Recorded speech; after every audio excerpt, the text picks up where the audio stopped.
God. Oh, hey. It is episode 15, y'all. And you know what's so crazy? I had my lying ass on social media and I was like, there's no way I'm coming back early. I'm not coming back when I said I was going to come back. But, it's just not in my nature. It's just not in my nature. I'm just not a liar. And I, mm, mm. Let me tell you what's happening right now. Right now, I'm drinking a butter pecan shake, drinking water, and I have my cocktail. A lot is happening right now, but I'm excited. I couldn't stay away. I just couldn't. I just couldn't fucking stay away. And I tried. I really did. I had some time off. It was fantastic. My mom is here. She's in my living room right now. Luna is over here, knocked the fuck out. And we chilling, we vibing. You know what I mean? It's summer. It's summer, is it? I think it is. Yeah, sure. Is officially summer started yet? I'm not sure. But I just want to say, welcome to I Swear to Drunk, I'm Not God. And if you hear my voice right now, that means you came back. And I'm very grateful. I feel like we need to catch up a little bit. So if you don't know, I've been gone for a few weeks. Has it been a few weeks? Maybe a couple of weeks. I am on break from work ish. I kind of work from home here and there, but I've been on break from work. Me and Dustin went to the Dominican. It was fan-freaking-tastic. Very, very relaxed. And I'm so grateful for that. I came back tan. You hear me.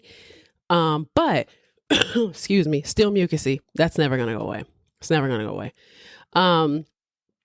But what was interesting was that right before I went on vacation to the Dominican, randomly one of my videos kind of went viral. And by viral, I mean, it got like 1.2 million views, which was kind of crazy, right? Like that's an experience. I feel like that's an experience that everybody kind of needs to have. It's terrifying and also extremely exciting at the same time to know that at some point 1.2 million people saw your face. I don't think we talk about that enough, and it's not even like you feel famous, but you kind of just feel like, oh my God. Okay.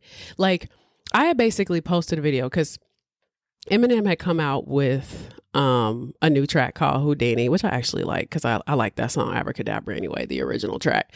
But I ended up liking the song. But then, what kind of started like circulating on social media was the fact that he had this weird Megan Thee Stallion line. And I had basically did a video where I talked about how the Megan Thee Stallion line was light work because at the end of the day, Eminem historically has been known to say some off the wall ass shit.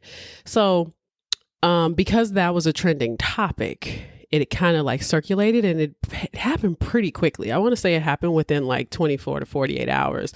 I had gone from like 125,000 views, which I never get, to, excuse me, to like 250,000 views, to like 400,000 views. And I remember I was on the phone with my mom for like an hour. And before I knew, I was like 500,000 views, 600,000. I was like, what the fuck is happening? And then I started getting nervous. I was like, wait a minute now. Whoa, this is a lot. This feels very strange. And with that came a lot of shares, a lot of comments. And, there were negative ones. There were positive ones. There were the ones that people were like, how could a black woman listen to Eminem? It was just like this whole thing. It was very strange. But for the most part, that also catapulted like me into the creator fund because I had gained like 11,000 followers off that one video. And then with that, I was able to I posted another video and I mentioned the podcast. And from there people were like, oh my God, you got a podcast. And so it was exciting and it was very great. I live in my own like egomania where I already think that I'm pretty dope, but it like, I hate to be that guy. I do, but I already kind of feel like I'm pretty dope, but it's very exciting to also be validated in that way. I don't think we talk about that enough.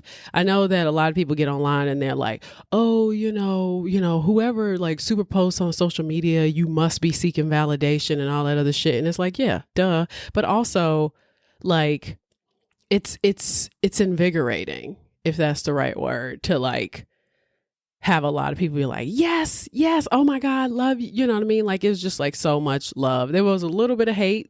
I'm not even going to go there because there were some people that I was just like, oh, you're a dick, you know? And there was a few people that was just like off the wall, like just ridiculously rude, that I was like, yeah, okay, fuck you, and blocked, right?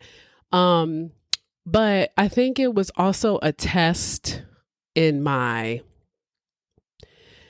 strength in that regard, because at the same time that happened right before I ended my therapy sessions, right? So I was able to talk about that with her, but also think about this podcast, because originally I got on TikTok in an effort to kind of like push my podcast. It was like free marketing. My podcast is very personality driven. And so is my TikTok, and I act the way that I act in real life on my TikTok. So to have that experience where like all of these people, because I had like a small group of people, especially from my lives, that I rocked with and that like I was always communicating with. And then there were like all of a sudden these additional people that I was like, oh, these motherfuckers are just adding me because it's Eminem video. They're not going to like any of my content. And I think that's where I got, excuse me, that's where I got a little overwhelmed, because I was like, these people they're not going to like any of my other shit. But then because I was like talking to my therapist about it at the same time, like I was like, I don't really care. Right? Like, I don't care.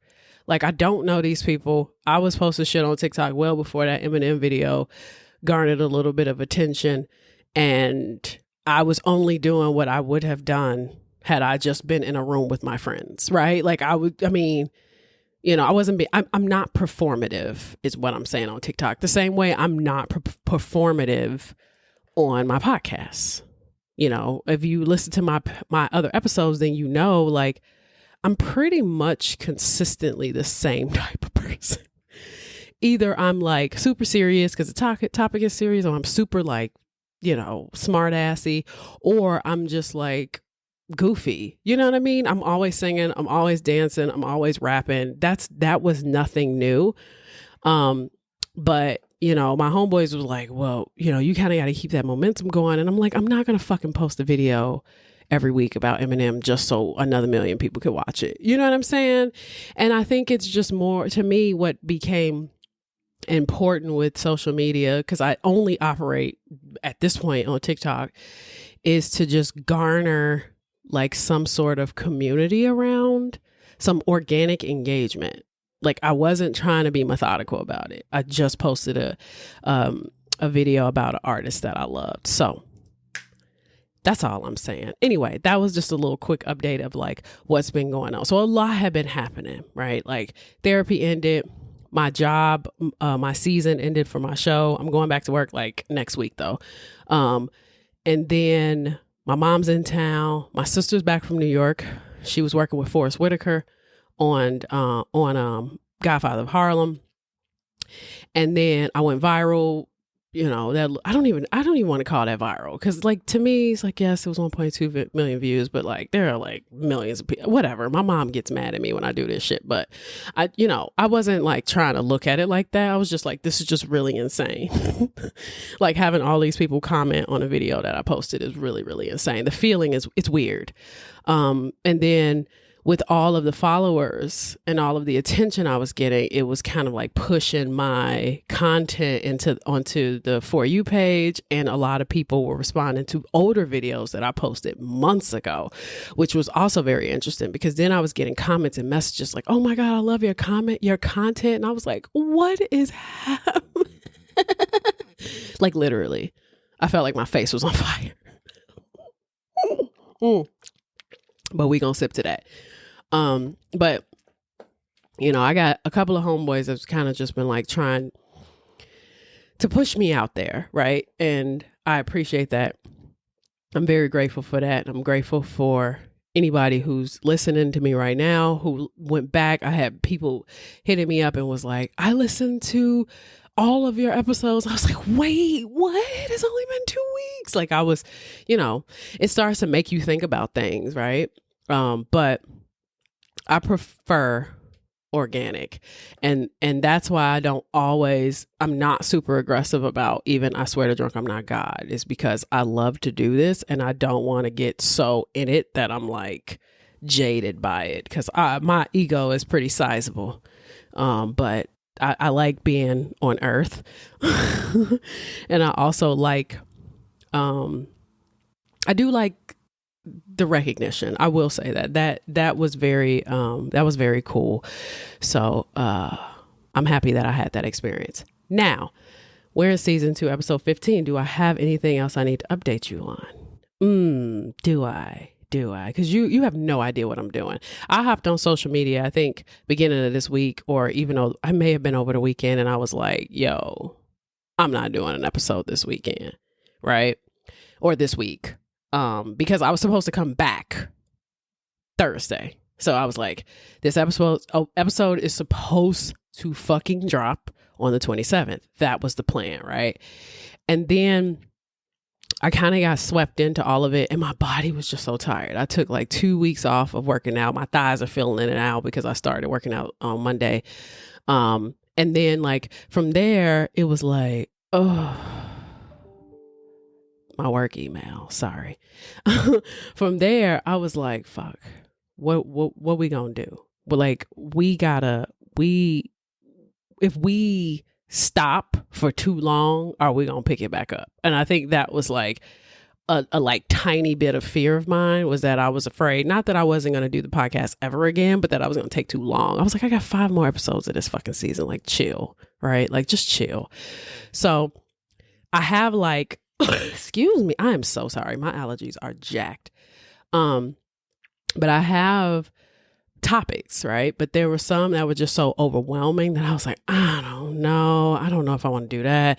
I don't know if I want to do that. I don't know if I want to do that. And then the other day I was just like scrolling through my Instagram and I was looking through my bookmarks and I was like, oh shit, I could do this. And I did it. And when I say I did it, I mean, I read the book, wrote the summary, and was done in one day. Like, cheers to that. You know, every now and again, you surprise yourself. You hear me?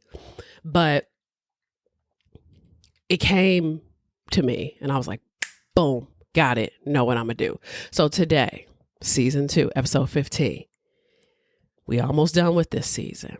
We going to come back after 20. I think I'm going to take September off and October. Maybe. I don't know. I hate saying this shit now because I don't know. I kind of do it when I want to do it. But I like starting the new season on Halloween. So my goal is to always start, for however long I do this podcast, my goal is to always start on October, whatever, like for a Halloween episode. So I'm going to finish this season and I have my topics. I'm ready, but I gotta be diligent. I got a lot of shit going on with this new season of my job. I'm working on being promoted. There's just a lot happening. There's a lot. Woosah. So let's do this. Today, we're going to talk about Irma Grese. I said that like she's Italian. She's not. We're going to talk about Irma Grese. Her name is Irma Grese. Now, Irma Grese is a fucking Nazi. I'm sorry. Trigger warning. She's awful. She was known as the Hyena of Auschwitz. Auschwitz, if you're, not German. Which also I am not, but I'm going to try because there's a lot of German names in this today. And we're going to talk about Irma Grese. Now, I actually talked about her before. I talked about her. It was an episode with Dustin. Can't remember what it was, but I talked about her and I talked about the bitch Buchenwald. And I wanted to do this topic earlier in the season and I pushed it aside. And I think it was to do something. I don't know. And I remember Dustin being like, well, there's still episodes to go. You can still do it. And I was like, yeah, you're right. So I did it.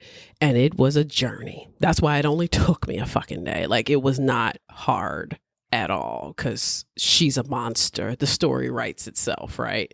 So we're going to talk about Irma Grese. Now, I have some new listeners here. I'm more than grateful for that. I'm going to keep it nice and concise because this is historical. Okay, this gets historical, and we're going to start from the beginning. For this episode, I read Irma Grese, Hitler's WW2 Female Monsters Exposed by Jerry Larson and Eric Clark. The poison on this episode is actually a cocktail I have never heard of called the New York Sour. If you're wondering what the New York Sour is, I could keep it simple. It's basically a whiskey sour with 1 ounce of red wine. That's it. That's it. So, if you're drinking, sip. I'm going to try to clear my throat. Ooh. Y'all, I'm not okay. I'm not okay. Okay. So, and I'm not sick. It's just, I already told you all, I'm 85% allergic to dust. I went to 2 Goodwill stores today and went through the vinyl section, and I'm fucked up. Like, real fucked up. All right, so let's do this. Now we're going to start from the beginning. I don't know if I need to give this part of this history lesson, but if you happen to be born yesterday, there was this awful thing called the Holocaust that happened. Now, the Holocaust was a systematic genocide that took place during World War II, excuse me, primarily targeting Jews. It happened, guys. I know there are some people who do not believe that the Holocaust fucking happened, but there is no Hollywood production in this world. And you're talking to a person that works in television and film. There is no Hollywood production in this world that can create fake atrocities that look like those of the Holocaust. There was no Photoshop back then. There was no AI back then. The Holocaust happened. Okay? Let's get that out. I will give you the moon landing if you would shut the fuck up about the Holocaust not happening, because that's ridiculous. Okay. This was genocide. They killed primarily Jews, but they also targeted other groups like the Romas and the Sintis, which were considered gypsies at the time. They also went for disabled individuals. They went for Slavs. They went for gay people, and they went for political rebels, just in general. Now, it was carried out by Nazi Germany and its collaborators between 1933 and 1945. The Holocaust stemmed from Nazi ideology, which promoted the idea of racial purity and saw Jews as a threat to the German, quote unquote, master race. Now, this ideology was spread by none other than the piece of shit himself, Adolf Hitler, and the Nazi Party.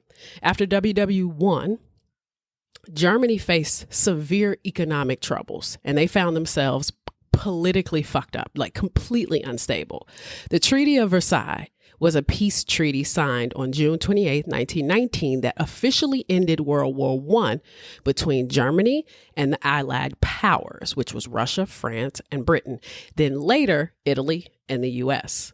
Now, the Allies imposed heavy reparations for war damages, which was set at $132 billion and was cut later to 50. Germany lost overseas colonies. They lost territories in France, Denmark, Poland, and Belgium. And this led to inflation, unemployment, and social unrest. Does this start to feel a little familiar? Germany was also limited in their military capabilities. They were only allowed 100,000 troops, no air force, no tanks, no subs, and no heavy artillery. Now, why did the Germans deserve this spanking? Right?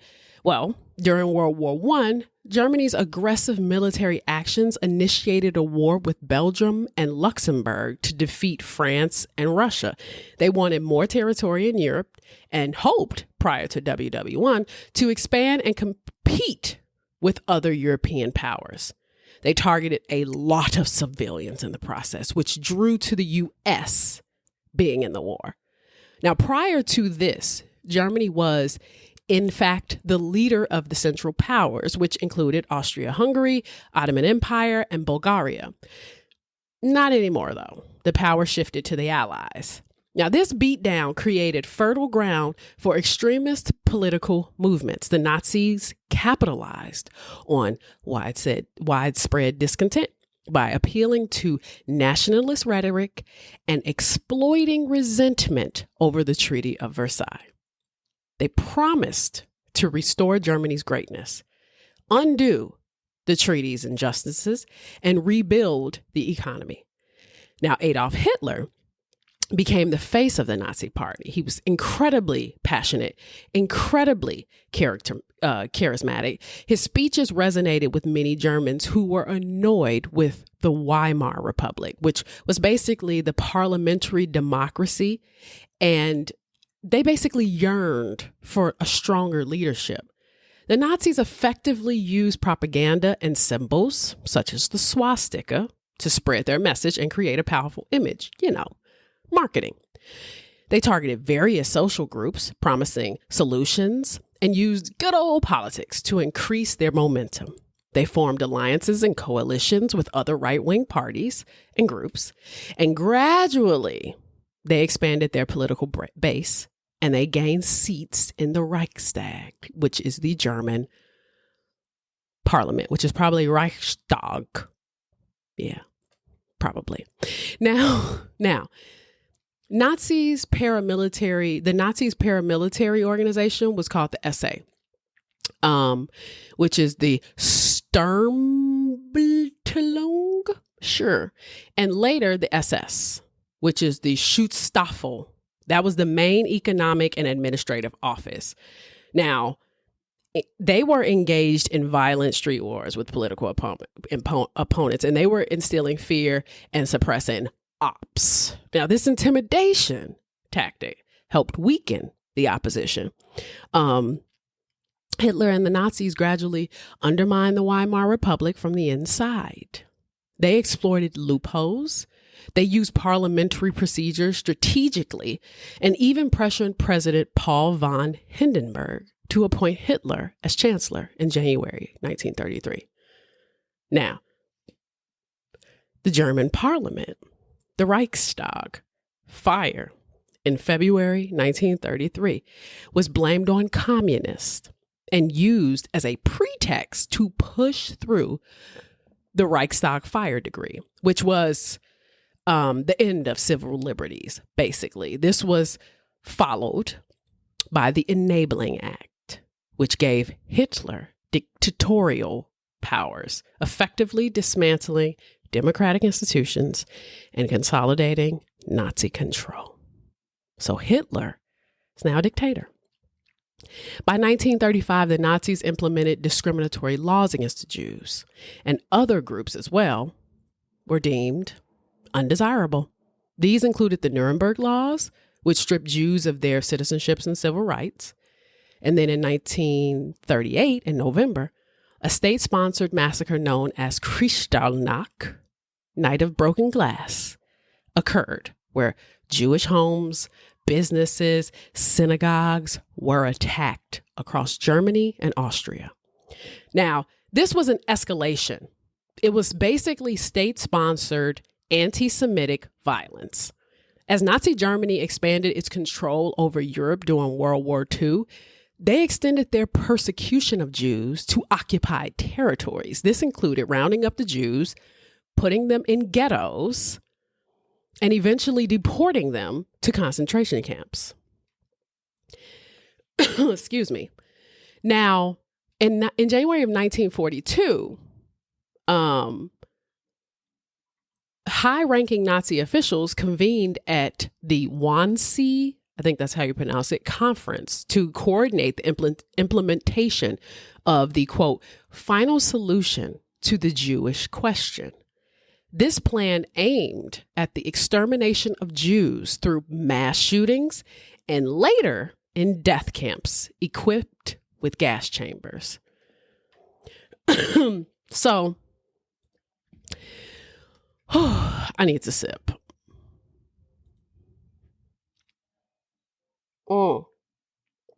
from 1941 to 1945, the Nazis intensified their efforts to eliminate Jews and targeted other groups too, resulting in the deaths of 6 million Jews. That was around 2/3 of Europe's Jewish population. Nazi Germany operated more than 1,000 concentration camps. The main camps, which also served as administrative space and sub-camps, were Auschwitz-Birkenau,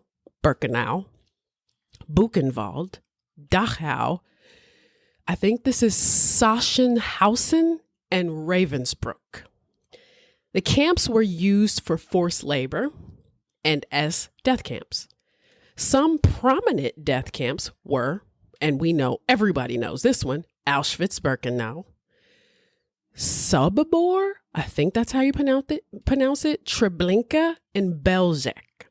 Now, you probably be like, we got it. Yes. Fuck you, but yes, you got it. Let's get back to Irma. Now, while most camps had majority male staff, there were female guards. There were around 3,700 women out of the 55,000 guards working in the camps. They were not a part of the mass killings, but they were just as fucking evil. Ravensbrück was the first to recruit females because it was a prison for women. Women were really just backup before because so many men were out on the front line. By 1942, most of the women were being hired from factories under the German labor exchange, which is basically a public employment service. And some of the women started off as volunteers. They wanted women 21 to 45. They trained for anywhere between 1 and 6 months. Irma Grese would later be considered one of the worst female guards. The only other guard who was like Irma was Maria Mandel, aka the Beast, known for the pleasure she got from killing children. Yeah. She killed 500,000 prisoners in Auschwitz. However, Irma controlled 30,000 women and was the second most powerful guard at Auschwitz. Irma Elsa Ida Grese was born October 7th, 1923 in Reschen, Mecklenburg, Germany. She was one of 5, 3 girls, 2 boys. Her family was a lower middle class agricultural family. The family was in shambles. There was always fighting and abuse in the household.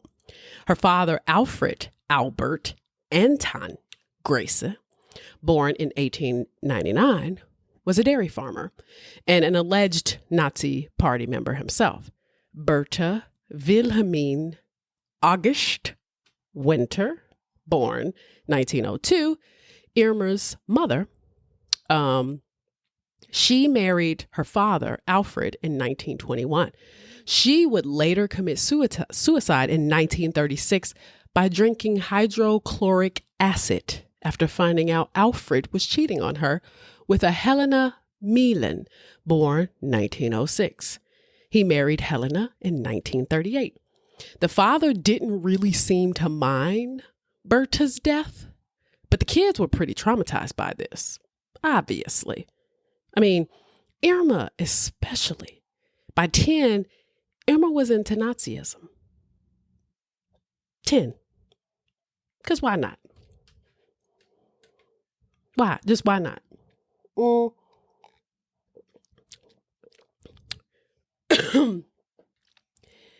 Her father couldn't change this.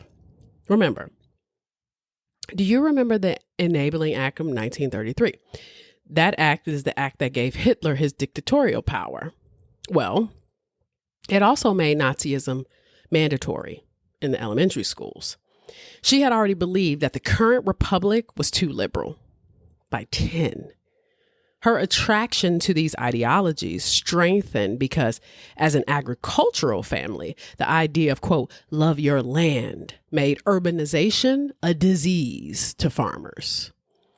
Now, in school, Irma was bullied by her classmates, and her grades suffered. She was terrified of her bullies. Her sister would later say, quote, girls were quarreling and fighting. Irma, she never had the courage to fight, but ran away, end quote. She eventually left school at 14 years old.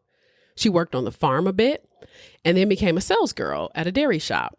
She applied to an SS convalescent home called, I'm going to butcher this, Hohenleichen. But somehow, by 17, she became a nurse's assistant, even though she had zero training. She was a nursing assistant under Dr. Karl Gebhardt, who was known for conducting medical experiments on prisoners at Ravensbrück, including testing the effectiveness of sulfanilamide drugs by inflicting wounds and infecting them with bacteria, causing extreme nerve pain and sometimes death to many prisoners. Mind you, he was an orthopedic surgeon prior to the Nazi rise. This motherfucker was removing bunions and corns 5 minutes ago. How you end up doing that? Evil, just prime evil. Irma was exposed to a lot of this cruelty, and during her trial, Irma admitted to being a sexual deviant as well, and we'll get back to that. Now, Alfred, her dad, was a pious, strict, Orthodox Christian. And he was also an asshole, apparently, because he would beat his daughters. He was originally against the Nazi Party. He would not allow them to join any organization funded by them. But both his daughters, Irma and Helena, would eventually join the League of German Girls organization. Now, Irma felt liberated. She was happy to be away from home. In 1942, she became a training nurse again at Auschwitz, because now she was of age, because before they were like, yeah, you got to skedaddle. You're not 18 yet. And so she ended up being a training nurse. She did whatever she was asked. Just took orders left and right. She quickly rose through the ranks and eventually became a supervisor, the second highest rank. Now, Irma's father would eventually be accused of joining the Nazi Party himself, but he couldn't stand Irma. And there's really no evidence that he actually joined. There's some things I read that said he was in the party, and there were other things that I read that said he was not. What I know is he didn't like Irma. He would soon disown her. Even when I looked up his ancestry, it shows him as only having 4 children with Berta and 1 with Helena. Just ixnay Irma A. Ukfe Erhay.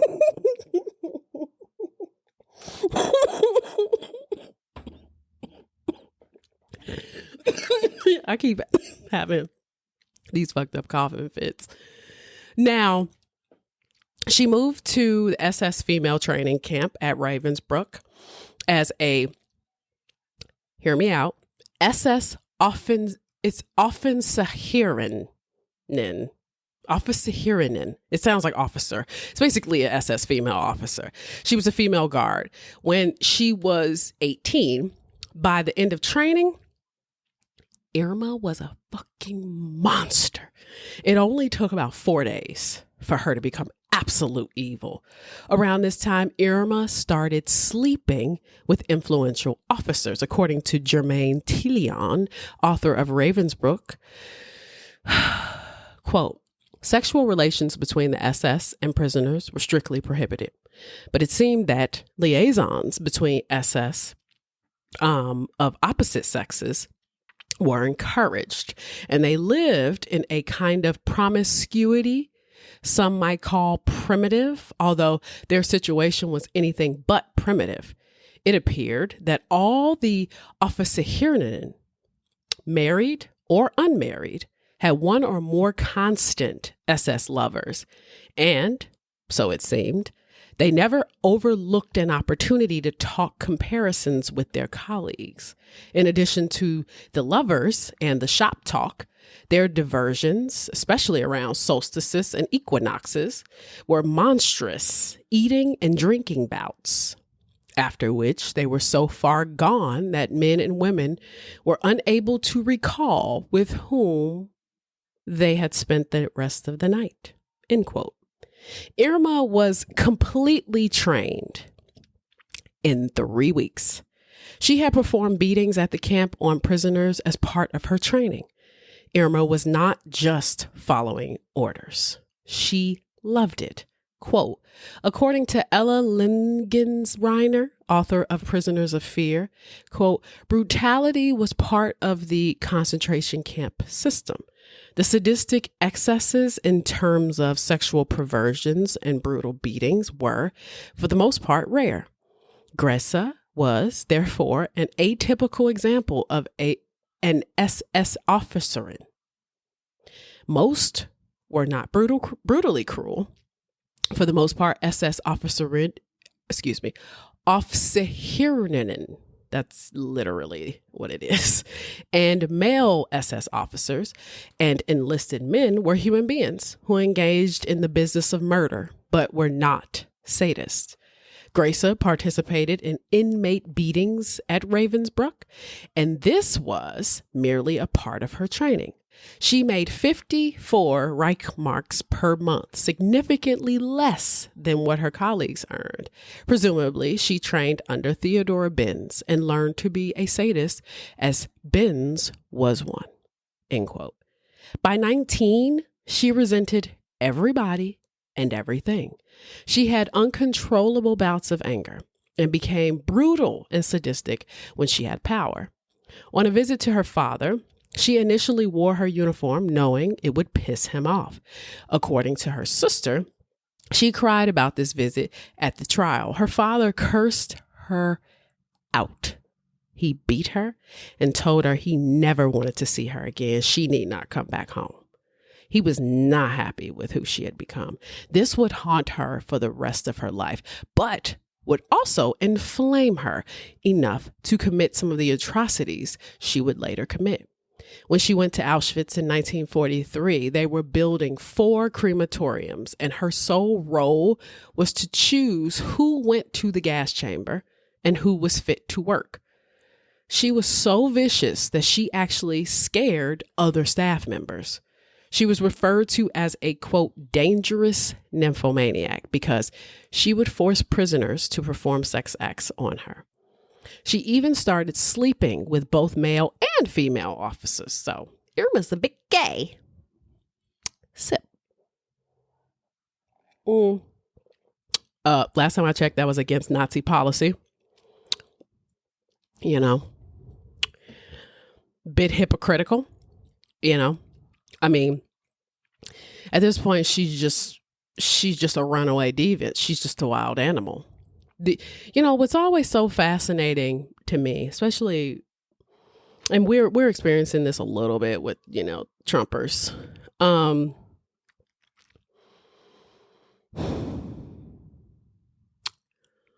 The very ideologies that you condemn others for having, that actually they don't really have, but you do.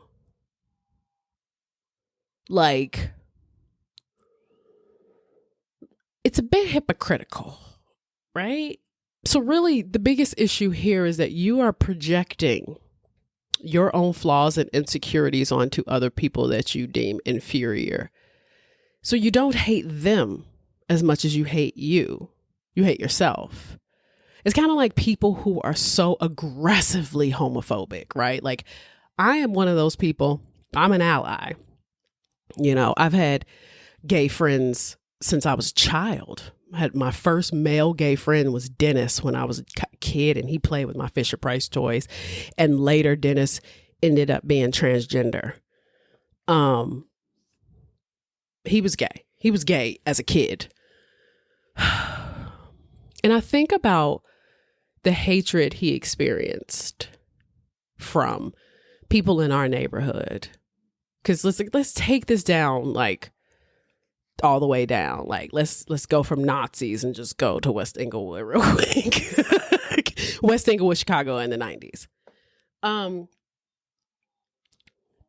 when I look at people like that, and I'm like, you bully a person, you attack a person, you say vile things to a person,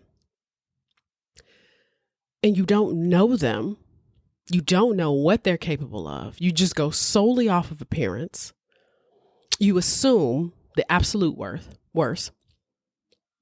And then secretly, you're doing the same shit. Because a lot of the same people who were very homophobic were very gay. Extremely gay. Undeniably, secretly gay. Down low as a bitch.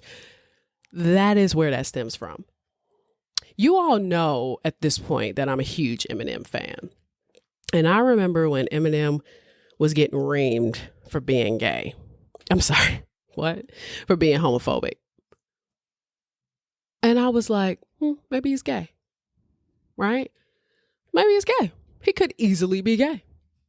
I can't tell you that I still don't think that he's gay. Right? And I'm only saying that because usually people hate who they are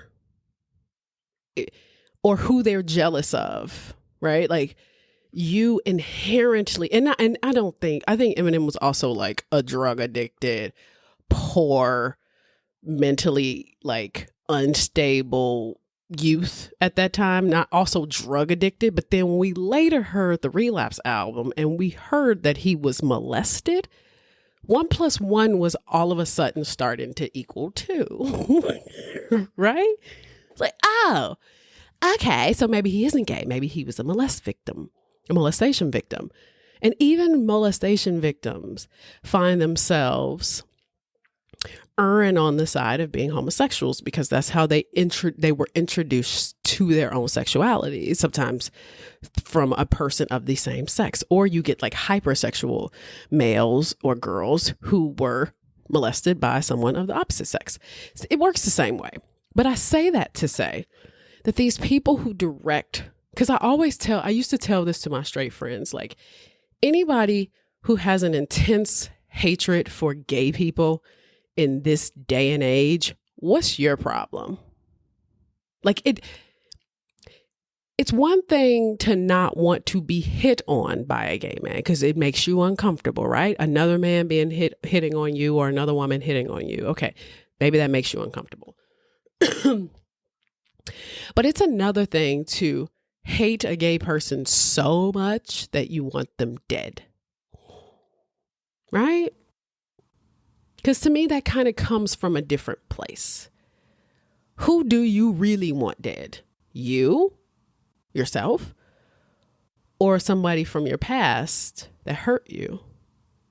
Or that, may have put you in a weird situation at one point in your life that makes you uncomfortable. Somebody from high school, somebody from college, a guy that did this, do.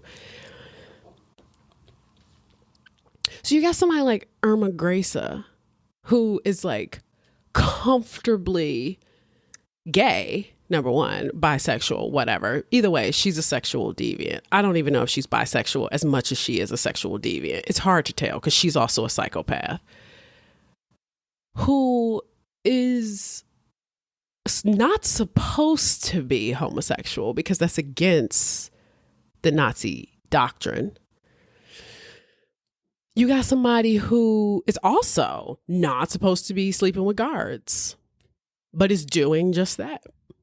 All of these things that you are supposed to be repulsed by from these other individuals, these disgusting disgusting, vile Jews, it's weird that you actually are more disgusting and vile than they are in this moment.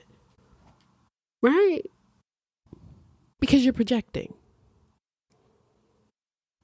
You've taken all of those things about yourself that you don't like about yourself and you've projected them onto another individual because you don't like that about you. So it's easy enough for you not to like that about someone else. She's completely going against SS rules.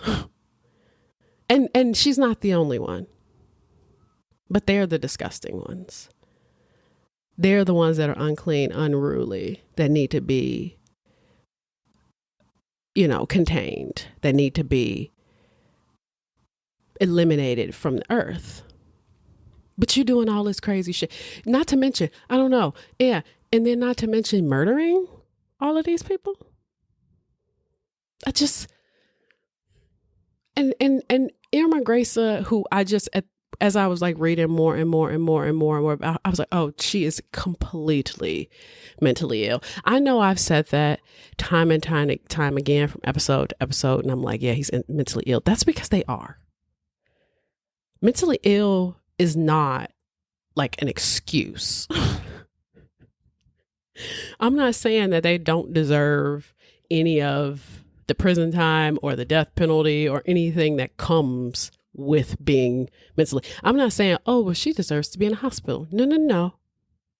She deserves what she gets. Because at this point, especially when you're dealing with somebody who's living such a very like hypocritical lifestyle and who is kind of like not even following their own rules, she is wild and like unruly, untamable, right? Like she cannot be a member of society. And that is where a lot of like the stories I was researching throughout this podcast, that's what was always kind of like, I know what people like is that I could kind of like take a story and like give you all the nuts and bolts so you could see why this person got that way. But then there are just some points where it's like, you had too many chances to do this right way. There's something wrong with you. There's something wrong with her. You think Jewish people are so disgusting, vile, garbage, but you sleep with them and force them to perform sex acts on you. Like, it's like what happened during the slave trade, right? Slaves are so disgusting, so dirty, so vile. They should be beaten. They shouldn't even be around, but you willing to fuck that thing? I'm lost by that. Because if me personally, if I'm so disgusted by something, I don't even want to be near it, let alone sleep with it, right? So to force these poor prisoners to perform sex acts on you isn't really about sex as much as it obviously is about control. But even then, such an intimate act is just like, oh, but you didn't mind that. I don't, and I guess there's no point in trying to understand it because she's just bonkers, batshit nuts. But all the time I always go there with people who live with this much hatred because I think of just how big they're hypocrites. All racists do this. Secretly, you want to be the people that you hate. Secretly,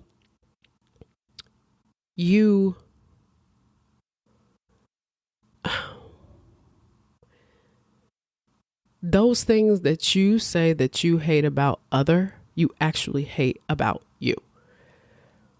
And that's it. There are parts of yourself that you can't hate and that you can't stand. And let's be real too. She's so very obviously young. I mean, She learned Nazism at 10. She's 19 at this point. This is a teenager. Her formative years are jacked. She's already 10 years a Nazi by 19. That's wild. Ooh. Now, you sleeping with female guards. You sleeping with male guards. She would get sexually aroused by whipping the breasts of young girls and made girls watch her rape other inmates.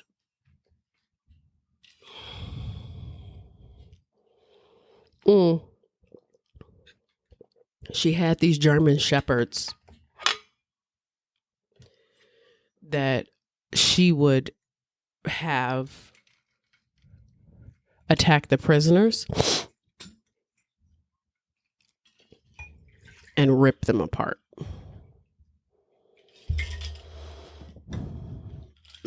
A survivor by the name of Judith Strick-Dribbin would later say in her book, quote, "We were loading the lorries. Before noon, we had an unexpected visitor. Officerin Irma with her 2 leashed dogs. Frau Officerin Irma was blonde with an angel face and snake eyes.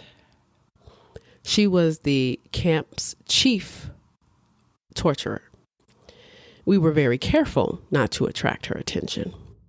We pushed and pushed. It seemed to take an eternity to roll the car over the hill.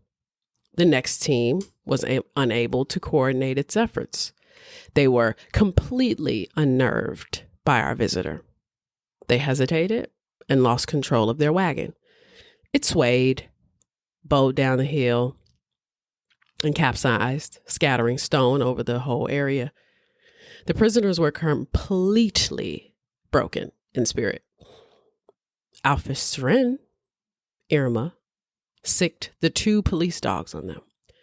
The girls tried to escape their fangs, but the trained killers easily overtook them. One grabbed a Polish woman who slipped on a rock.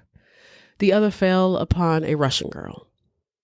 At Irma's order, the capos underlings beat and kicked the girls, still untouched by the dogs. The capo, which is an inmate overseer, wrote down the numbers of the delinquent team. The dogs were tearing at the girls' bodies.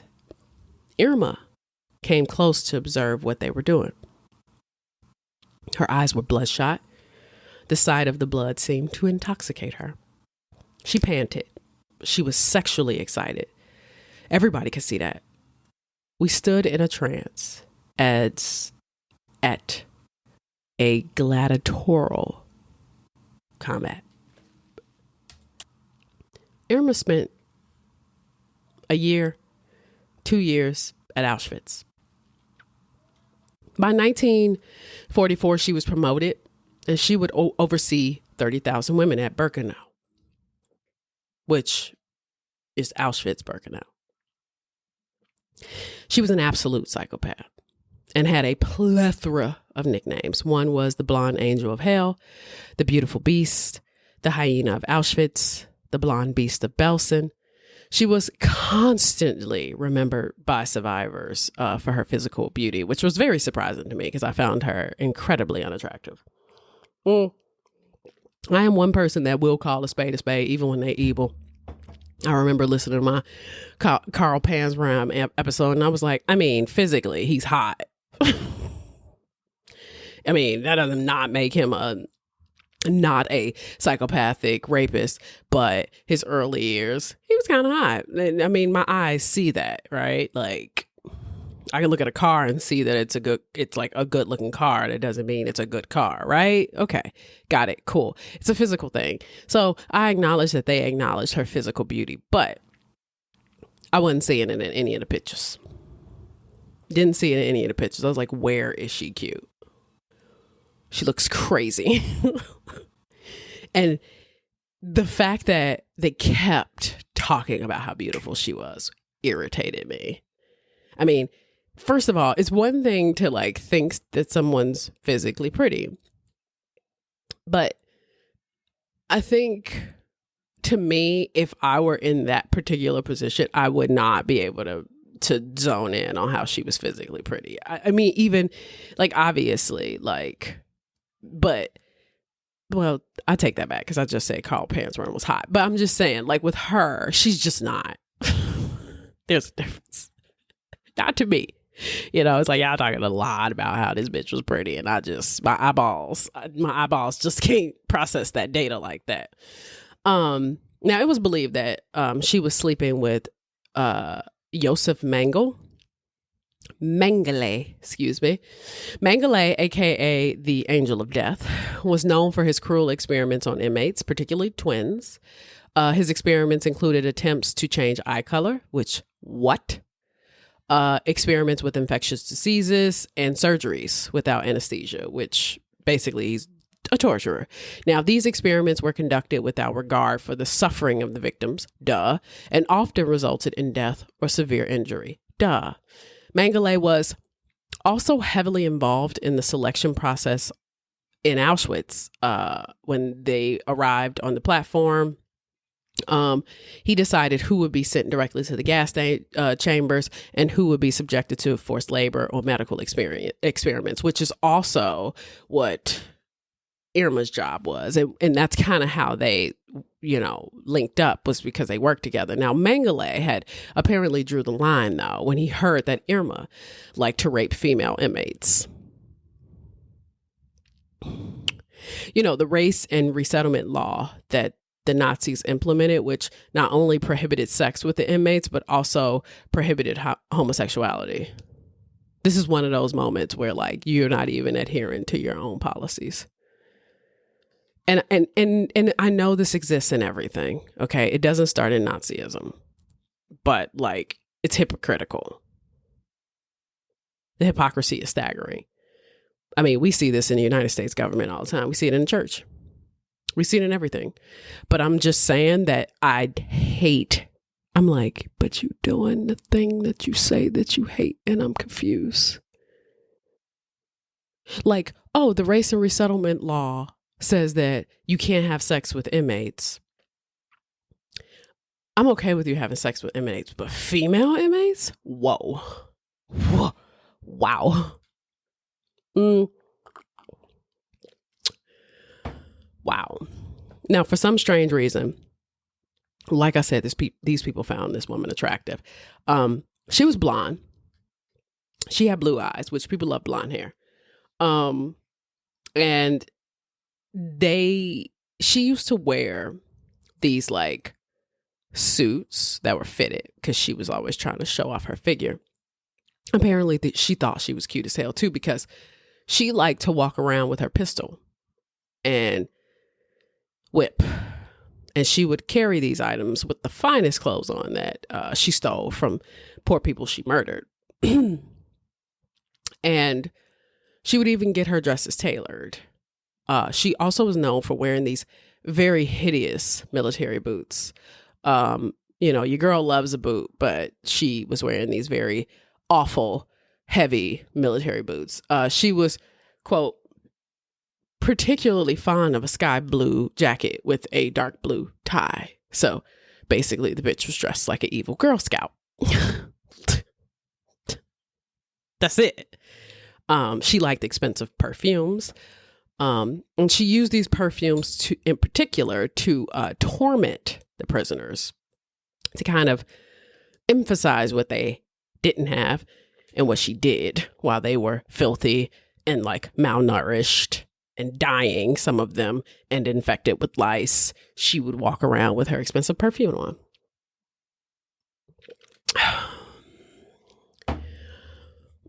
on. Now, the prisoners also talked about how she looked at herself every chance she got.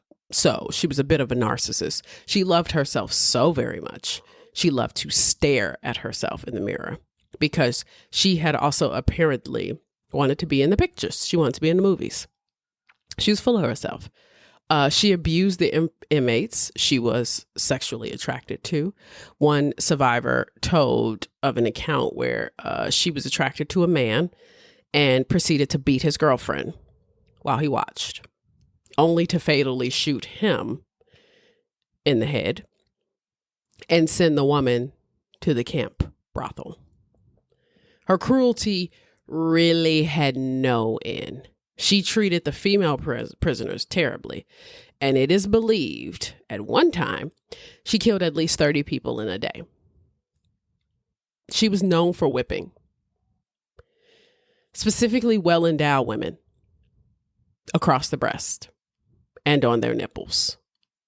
And when they would get infections on their breasts, she'd call Dr. Gisela Pearl, who was a Hungarian Jewish gynecologist turned Auschwitz prisoner. She would call her to treat the infection with an unsterilized knife and no anesthesia. According to Dr. Pearl, quote, Irma Grese was enjoying the sight of this human suffering. Her tense body swung back and forth in a revealing rhythmically motion. Her cheeks were flushed, and her wide open eyes had the rigid, staring look of complete sexual paroxysm. She did this on multiple occasions, so she could relive this sadistic moment repeatedly. She always came to watch the operations of these women whose breasts had been slashed open and had become infected with lice and dirt, which pervaded the women's camp.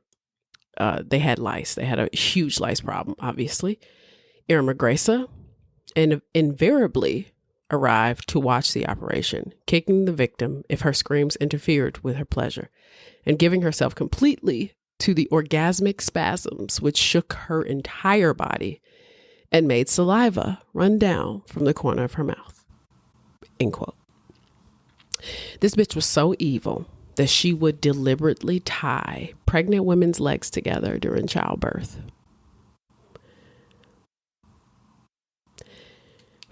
I've said this before. The fact that crazy people are creative, because, and I'm saying crazy. See, crazy is an umbrella term, right? There's a lot of other things under crazy.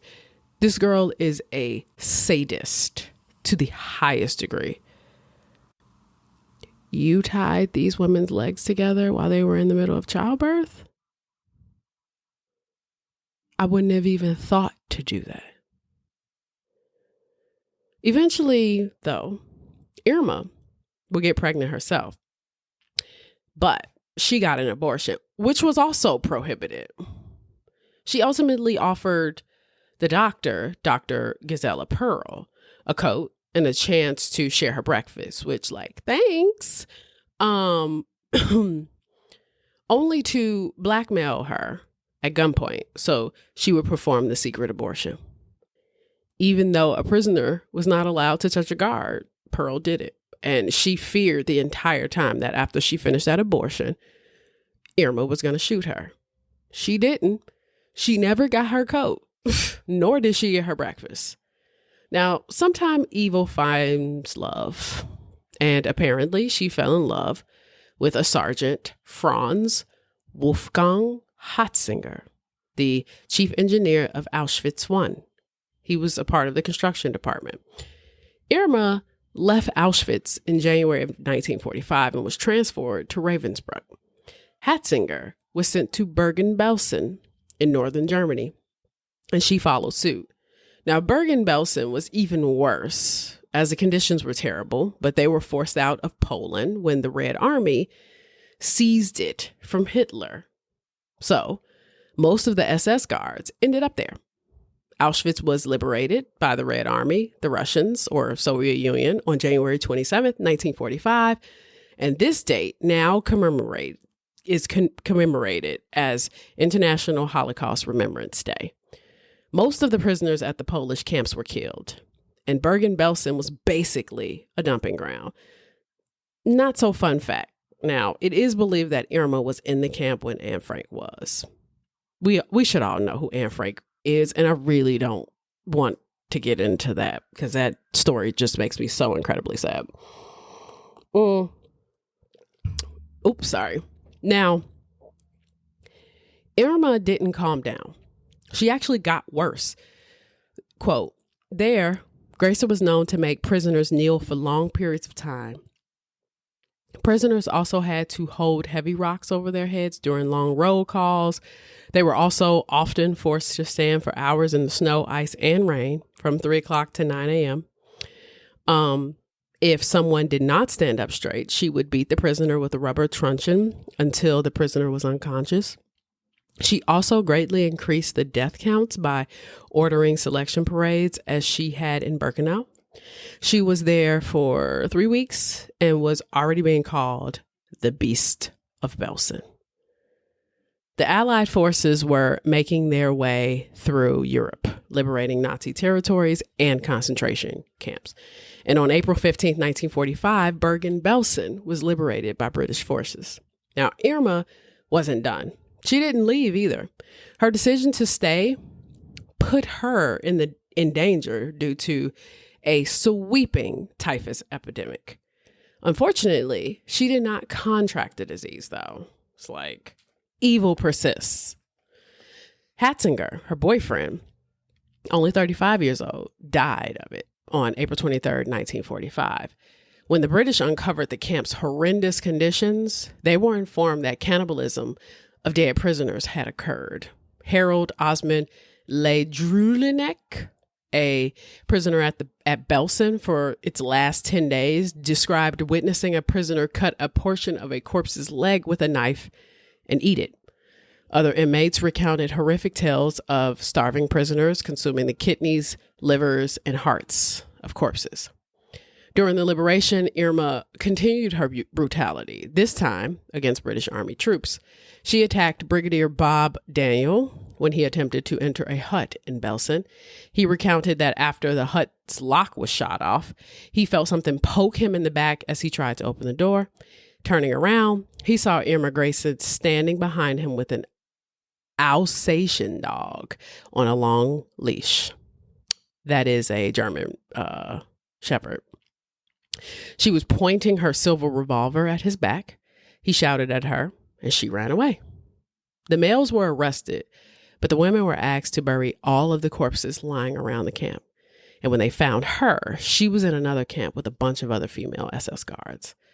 Now, the Soviets later captured Berlin, and on April 30th, 1945, Hitler himself died. He killed himself. Germany surrendered May 7th through the 8th, marking the end of WW2. And with the defeat of the Nazi regime, the liberation of the camps, the organized killing operations of the Holocaust came to an absolute end.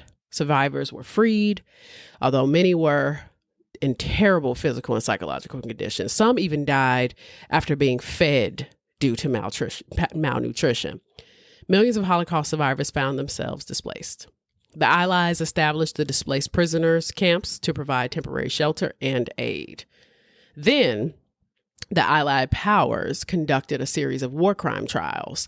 Most known is the Nuremberg trials, to bring the Nazi leaders and collaborators to justice. I actually watched a great documentary, and I was going to do an episode on this, but it's a lot. Excuse me.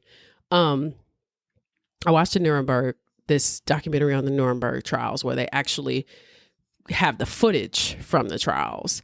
And, it's unsettling to see all of these people move like in real time and like talk about some of the grotesqueries of the Holocaust. And also some of them very just like blank talk about how they just didn't care. They try to have these trials so they can hold these individuals accountable in the genocide. And Grese was arrested on April 17th. Now, she was interviewed and she said, quote, "It was our duty to exterminate antisocial elements so that Germany's future would be assured." End quote. Antisocial elements.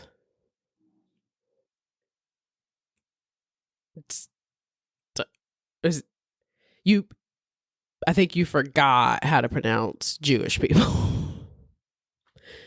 Antisocial elements. Ooh. She was accused of war crimes on June 16th, 1945. And she was charged with murder and abuse of prisoners in Auschwitz and Belsen. And during the trial in Nuremberg, because there's a Nuremberg trials, there's a Nuremberg trials, she was stoic. She seemed to only really be concerned about her appearance because she kept combing her hair during recess. The trial went on for 54 days. Irma's number was 9. She was questioned by the public prosecutor for the case. His name was Colonel T.M. Backhouse. Here are a couple excerpts of her deposition. Her original statement: "I am 21 years of age and come from Reschen near Feldberg, Mecklenburg. From the age of 16, I worked as an assistant nurse in a hospital and remained there until I was 18 years old. I wanted to become a nurse, but was made to join the SS as a supervisor at concentration camps. This was in July of 1942. I first went to Ravensbrück, where I was made an Officerin and placed in charge of female working parties consisting of about 20 prisoners. In March 1943, I was sent to Birkenau near Auschwitz, where I remained up to January 1945. I then went to Ravensbrück for 4 weeks. I arrived at Belsen in March 1945. I know from the prisoners that there was gas chambers at Auschwitz and that prisoners were gassed there. Dr. Mengele came in the camp at Birkenau and started out the people unfit for work for these transports. I knew what was happening. I have hidden mothers and children away in order that they should not be chosen. I was once denounced by the Jews for having done this and was put under arrest for 2 days in my own room. Jews were used as spies in the camp and had certain privileges. I never took part in choosing people and was only on parade for roll call and seeing that no one escaped. I have never beaten or kicked any prisoners. It is true that I made people stand on appel, that's roll call, for long periods, but never until they dropped. I have seen people beaten by Rapportführer Tauber at Birkenau and Rapportführer Dreschel. I was once, I'm assuming that's reporting officer. I don't know. I was once told by Dreschel that if it was necessary, I could hit prisoners, but I never did this. I cannot remember who commandant at this time, who was commandant at this time. Whilst I was there, Hoes, Hargenstein, Schars, and Kramer were commanders. Conditions in the concentration camps were bad for everyone, including the SS. The only time I was allowed home was for 5 days after I had finished my training at Ravensbrück. I then told my father about the concentration camp, and he gave me a beating and told me never to come home again. Himmler is responsible for all that has happened, but I suppose I have as much guilt as all the others above me. Conditions were very bad at Belsen, but there was little I could do, although I did all I could do to help. End quote. You lying fucking dog testicle. You lying bucket of human feces. You lying sack of dog doo-doo. Why are you blatantly, flagrantly lying? But wait, here comes the second deposition. Commandant Furine, female SS guard Irma Grese. 1. I have said in a previous statement that I have never beaten or ill-treated prisoners. I have thought it over, and I now wish to confess that I have done so and to tell the truth. My duties at Belsen included taking appel or roll call twice a week. My rank was Commandant Furine. I was employed as Officerin. In this capacity, it was my duty to supervise tidiness and general cleanliness in the camp. My duties were in the women's camp only. I never struck prisoners during the 3.5 weeks I was at Belsen. While at Auschwitz, I struck female prisoners on the face with my hand for using Dixies as latrine buckets. Though I never struck prisoners in Belsen, I never saw anyone else do so. I remember seeing Rapport Furine Dreschel strike prisoners at Auschwitz. She did this with her hand. I only saw it from a distance, but they were struck only on the head. I myself did not strike prisoners often, but quite frequently when they did something I didn't like. On the whole, I considered that I treated prisoners well. I did not think that any of them were hostile to me when I was working in the camp. I now find that they all appear to be hostile to me. I think that is because they were hostile to all SS, because they cannot forget the number of people among them who were gassed at Auschwitz. I myself think they are perfectly right to feel hostile towards us. I have been shown photograph BU 3746 showing a woman with bad scars on her face, which I believe to have been caused by beating with a stick. I have never seen such a thing happen at Belsen, but I have definitely seen Unterscharführer Taube beat people in this way at Auschwitz. He did it with a stick. I have again reflected, and I wish to add that I have in fact beaten prisoners often than with my hand, as already described. This was at Auschwitz when, for at least a week, several of us SS women had short whips made in the camp workshops, with one of which I several times struck prisoners before these whips were taken away from us as unauthorized arms were carried or possessed by any SS women. I also now admit that I punished prisoners by making them kneel on the ground for periods of a quarter of an hour at a time. I did not at the same time make them hold their hands above their heads, but I saw this being done when I have made my report to another part of the camp at Auschwitz. I do not know the names of the people in Auschwitz responsible for inflicting this punishment. I remember saying in the first statement I made to an English, she means British, officer, that Himmler is responsible for all that has happened, but I suppose I have as much guilt as all the others above me. I meant by this that simply by being in the SS and seeing the crimes committed on orders from those in authority and doing nothing to protest or stop them being committed makes anybody in the SS as guilty as anybody else. The crimes I refer to are the gassing of persons at Auschwitz and the killing of thousands at Belsen by starvation and disease. I consider the crime to be murder. I know about the gas chamber at Auschwitz because prisoners who worked in it told me about it. I only saw it myself from a distance, but I have no doubt that many were gassed there. I recognize a number of people on photographs I have been shown of SS guards who were at Belsen. Number 3 on photograph 1 was a clerk at Auschwitz. I do not know his duties at Belsen. Then she goes further. Third deposition. 1. On further reflection, I wish to say that in 3 respects, the statements I made in my previous deposition were not accurate. First of all, I previously stated that I never carried arms.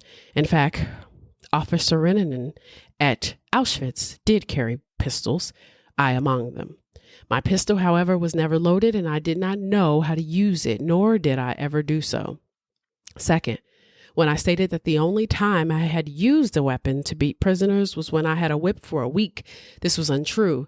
I did, in fact, always have a whip, which I used consistently whenever necessary. Third, I admit that there was also a walking stick, which we kept in the Lageraltester's room. Don't know that word. And which, although it was unauthorized, we frequently used to beat prisoners. I usually used to beat them on the shoulders, but there were times when, because of the numbers involved, they were beaten on any part of the body that happened to be easiest. All the beatings to which I refer were immediate, and I have never taken part in deliberately organized punishments. If it was desired to inflict an organized beating, the prisoner had to be reported and confined in a special cell pending punishment. I never saw any such authorized punishment carried out. Sworn by the said deponent, I think that's it, Irma Grese at cell, June 14, 1945. It was hard for even her attorney to defend her. She was incredibly calm. She was too calm. Even when she saw the pictures and the videos, she was just too calm. Witnesses got on the stand. They described all types of wild shit that she had been doing. She hunted them. There were literally times people were running away from her and she would hunt them down, find them, hunt them down, find them, and shoot them. They even tried to bring in her sister, Helena, but not even her sister's shining character statement could water down what Irma had done. By November, Grese submitted to the good old Nazi defense. Quote, she was just following orders. But then she added a cherry on top by saying, quote, she regarded the inmates of the concentration camps as subhuman rubbish and saw nothing wrong in her wartime actions. That statement sealed her fate. Because not only is this bitch a psycho, she is also a fucking liar. What I can tell you, when I watched the Nuremberg trials, there were some guards, particularly men, and even a few women, who was so into Nazism and what they were doing that they fully admitted to the shit that they did and was willing to die for what they did. This is what goes to show that she is just a bullied, battered, abused, mentally ill, psychopathic fucking cunt. Because at the end of the day, you weren't even willing to die on the hill because you were not willing to fall on the sword and say, you know what, I signed up for this shit. I'm gonna go for this shit. This is a really, really warped, sick, fucked up case of a bully being a bully. Somebody bullied being a bully, excuse me. Because at the end of the day, when her sister got on the stand and her sister decided to give that character witness statement from when she was a kid, talking about how she was bullied in elementary school, she tried to use that as a way to justify who she had become.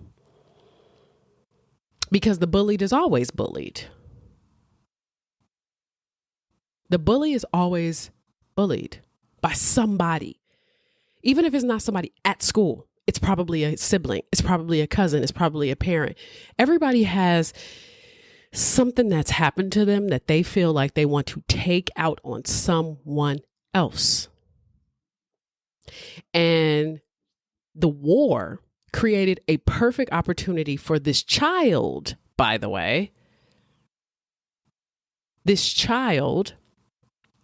to harm people that she had already identified as not being human. To her, they were easy targets.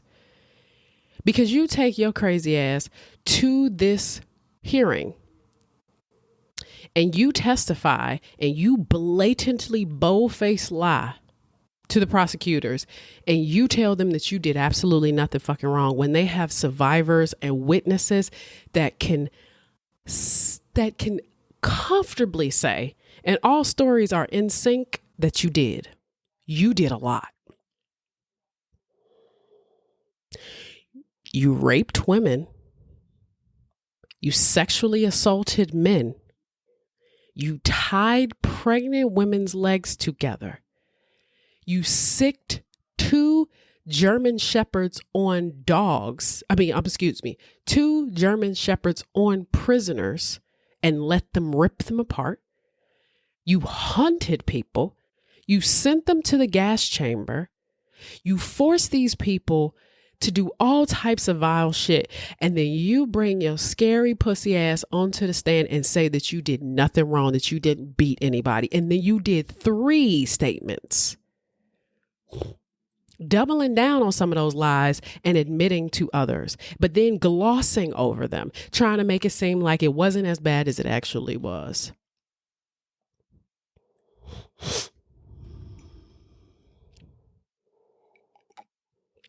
She is prime evil. The epitome of evil. An animal. When I was reading this, to me, she's like the female version of Carl Panzram. You want to destroy the world.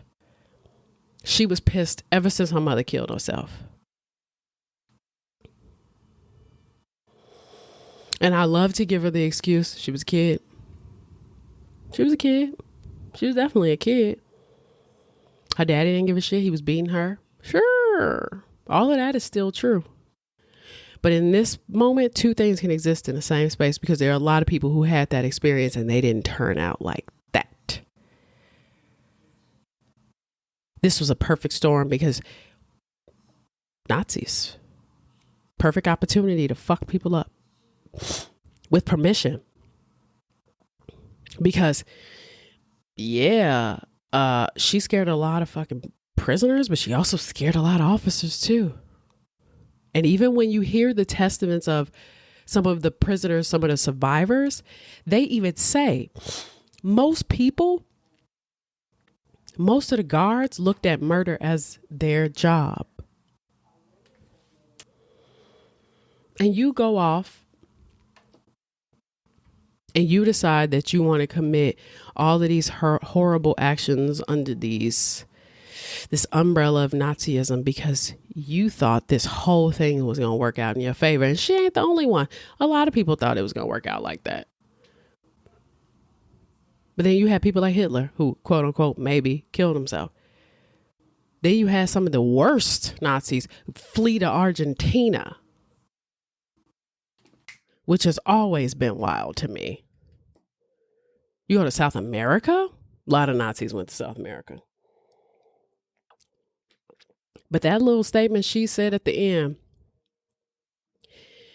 you use these people to let out all of your anger and frustration, and you use the Nazi umbrella as an excuse to hurt people because you were hurt.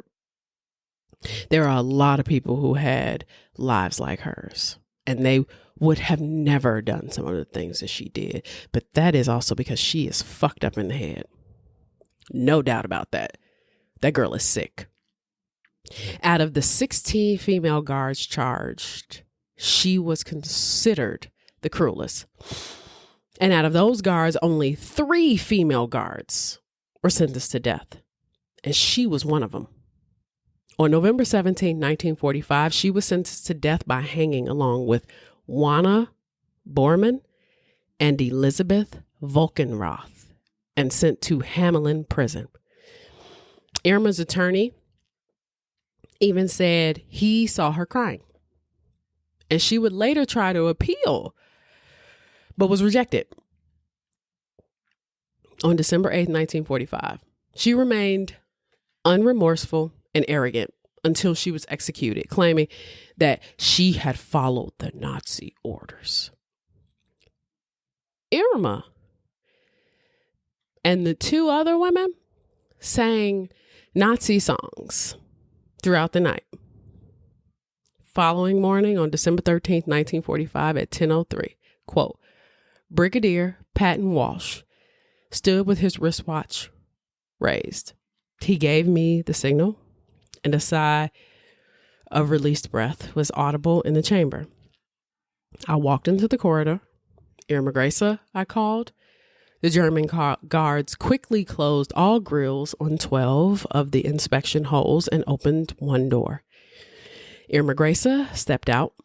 The cell was far too small for me to go inside, and I had to pinion her on the corridor. Follow me, I said in English, and O'Neill repeated the order in German. At 9:34 a.m., she walked into the execution chamber, gazed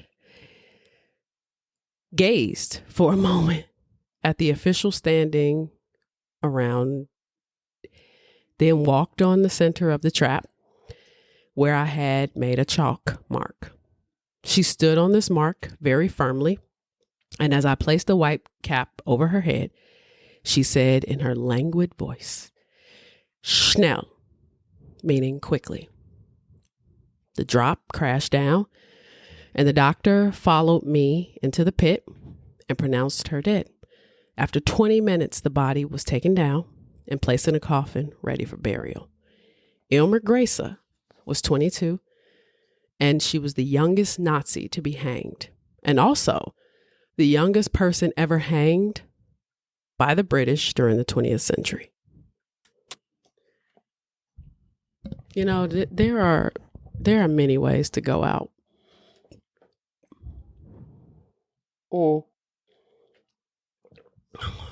And I know there's a lot of ways that, you go out and you don't necessarily sign up for it.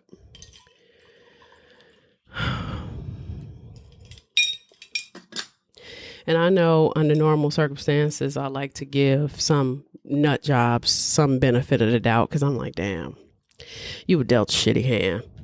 And she was. She was. Her sister was dealt a shitty hand too, but her sister didn't do this shit. There was something wrong with Irma. There's something wrong with Irma. And personally, there was something wrong with all the motherfuckers. The Nazi party was sick. 100% certifiable. Sick. This whole concept of I was just following orders. And I know, do not get me wrong. Don't get me wrong. I understand the politics behind this too. A lot of people were forced into that shit. The German people, some of them didn't have a choice but to do that shit. And even the victims, some of the victims and witnesses were even able to understand that you were put in a shitty position and you murdered people simply because you were told to do so in an effort to maybe save yourself or the German people. Like,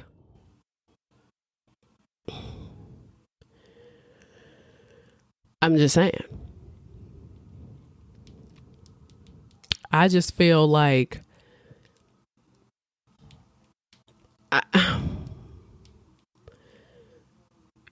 regardless of whether someone told you to do anything, when it is time for judgment, you need to take accountability for what you did.